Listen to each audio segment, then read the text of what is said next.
ગીર સોમનાથ જિલ્લાના ખાપટ ગામે સુજલામ સુફલામ યોજના હેઠળ ખોદકામમાં ગેરરીતિ થતી હોવાની રાવ ગામજનો દ્વારા દીવ મિરર ન્યૂઝના પત્રકાર હર્ષિતભાઈ વાટેનો સંપર્ક કરતા પત્રકાર હર્ષિતભાઈ જીરો ગ્રાઉન્ડ પર જોઈ અને તપાસ કરતા તંત્રના નીતિ નિયમોનું ઉલ્લંઘન અને પર્યાવરણને નુકસાન થતું હોય અને કલેક્ટરની મંજૂરીમાં આપેલા નિયમોનું પાલન કર્યા વિના ખોદકામ કરી રહ્યા હતા। તે બાબતે ગ્રાઉન્ડ ઝીરો પર વિડીયો રેકોર્ડિંગ અને ગામના લોકોને સાથે લઈ દીવ મિરર ન્યૂઝ પર પ્રસારિત કર્યા। તેનું મનદુખ રાખી ખાપટ ગામના સરપંચ પ્રતિનિધિ કાનાભાઈ બાંભણિયાએ પત્રકારને મારવા માટે કાયદા વિરુદ્ધ ગેરકાયદેસર મંડળી રચી હતી। ત્યારબાદ ખાપટ ગામના દુકાને હર્ષિતભાઈ પહોંચ્યા ત્યારે માથાકૂટ કરવા લાગ્યા અને દુકાન પર ગળું દબાવી જાનથી મારી નાખવાની કોશિશ કરી અને ઢીકાપાટોનો માર મારવા લાગ્યા। ત્યારબાદ હર્ષિતભાઈએ પોલીસને જાણ કરી અને ફરિયાદ નોંધાવી છે। હવે જોવું એ રહ્યું કે હાઈકોર્ટના આદેશ મુજબ પત્રકાર પર ફરિયાદ થાય તો રાજ્યના ડીજીને તપાસ કરવી, તો પત્રકાર હર્ષિત વાઢેર પર ફરિયાદ થાય તો રાજ્યના ડીજી તપાસ કરશે કે કેમ? હાલ પોલીસ તપાસ કરી રહી છે।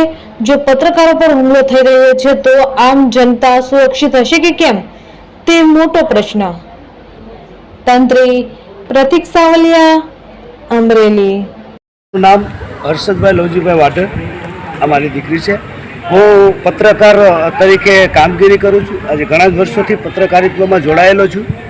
આજે પત્રકાર તરીકે નિષ્પક્ષ અને નિડરતાથી એક ન્યૂઝ પ્રકાશિત કર્યા હતા ઉના તાલુકાના ખાપટ ગામે કલેક્ટરની મંજૂરી લઈ અને સુજલામ સુફલામ યોજનામાં માટી કામગીરી ચાલુ હતી, પરંતુ એમાં જ આપેલા નિયમોને એ લોકો પાલન નહોતા કરતા। એટલા માટે ત્યાં ગામજનોનો વિવાદ એ જે મંજૂરી હતી એમાં 12 નંબરનો મુદ્દો હતો કે ગામજનોનો વિવાદ થાય તો એ ખોદકામ બંધ કરવું, માટી ઉપાડવાનું બંધ કરવું। એથી ગામ લોકો ત્યાં વિવાદિતમાં ગયા અને મને રિપોર્ટિંગ કરવા માટે ન્યૂઝ પ્રકાશિત કરવા માટે બોલાવેલો। ત્યાં જઈ અને એમણે કહેલું કે આમાં શું મુદ્દા લખેલા છે એ વાંચી અને આપણે બતાવેલા। ત્યારબાદ એ આપણે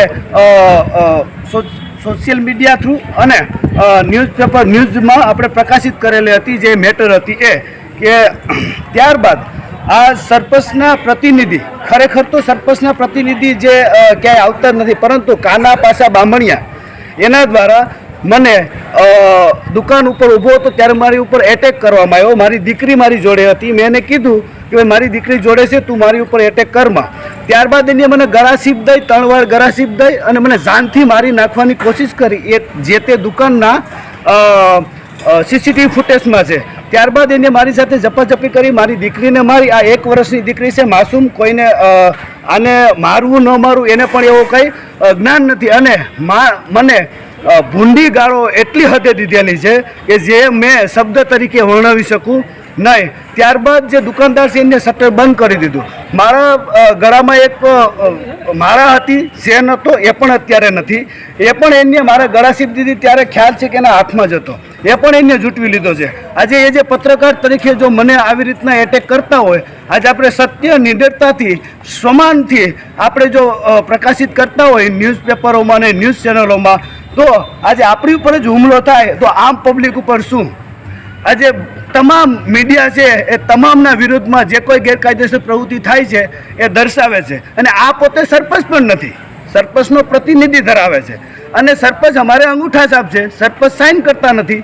તો આ જે માટી છે એની જે ઠરાવ છે એ બધી વસ્તુ આપી અને જે આ કામગીરી હતી એ બાબતે મારી ઉપર જે એટેક કરેલો છે એને બંદૂક રાખીને કે મારા ન્યૂઝ શું લેવા આપે છે, તું શેનો પત્રકાર ને કાર્ડ બતાવ ને એ રીતની મારી સાથે વાતચીત કરી, મને ભૂંડો ગાળો દઈ અને મારામારી કરી છે। મારા ભાઈને પણ માર્યો છે, મારી દીકરીને, માસૂમ દીકરીને પણ માર્યો છે। એને કુદરત પણ કોઈ દિવસ માફ નહીં કરે કે આજે એક પત્રકારને અને પત્રકારની દીકરીને મારવા, પત્રકારની ફેમિલી ઉપર એટેક કરવો અને જો એક પત્રકાર જ આજે આ ઉનાની અંદર એક પત્રકાર સહી સલામત નથી તો આમ જનતા ક્યાંથી હોય?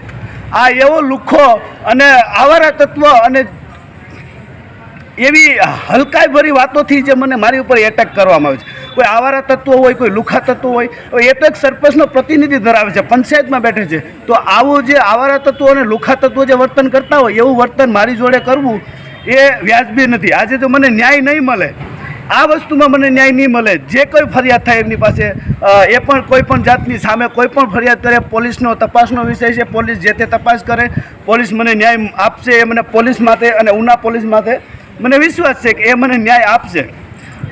ન્યાય નહીં મળે તો હું અને મારી દીકરી આત્મવિલોપન કરશું. આજે ગુજરાતની પણ ઓલ વિશ્વમાં પત્રકાર અને એમની દીકરી સાથે આત્મવિલોપન કરશે એવી ચીમકી પહેલી વખત હશે કે આજે પત્રકાર માથે શું છે, બીજા કોઈ લોકો માથે ન થાય અને એ અન્ય પત્રકારો સાથે પણ ના થવું જોઈએ.